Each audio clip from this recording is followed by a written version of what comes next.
Hello guys, welcome back to my YouTube channel Microsoft Office Learning. In this video, I'm going to discuss with you Averageifs formula in Microsoft Excel. So stay tuned and watch till the end. I created a very simple example: market column, fruit type, quantity, price, and the revenue. If I want to average my value based on multiple criteria, so I will use Averageifs formula.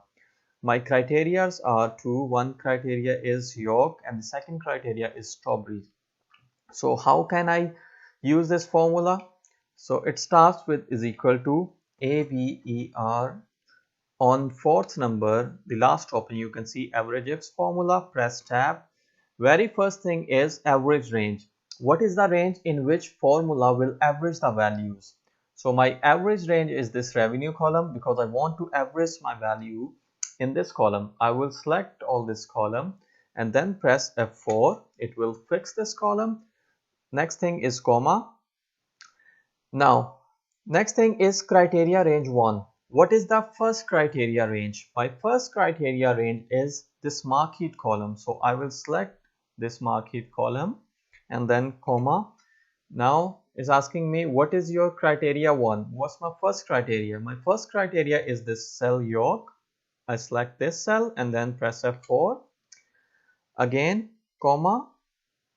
Now it's asking me what is your second criteria range. My second criteria range is this fruit type column. I will select all this column and then comma.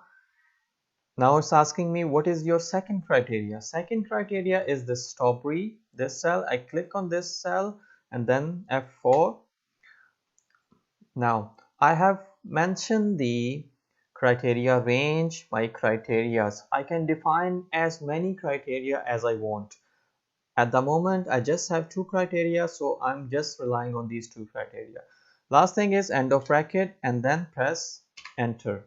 Now you can see it's giving me 5874.75.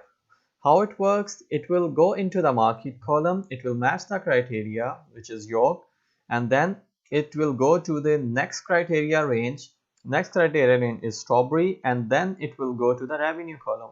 When the formula matches the both criteria, then it will average the values in the revenue column. In this case, on the first instance, it's matched the criteria, and then the third one, and I think there are just two instances in which the formula is meeting the both criteria. So it will go into revenue column and average these two values.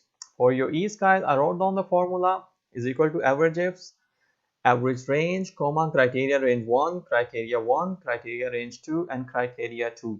So this is how this formula works. Hit the like button if you like this video and make sure to subscribe my channel if you want to watch more tips and tricks. So I'll see you guys in next video.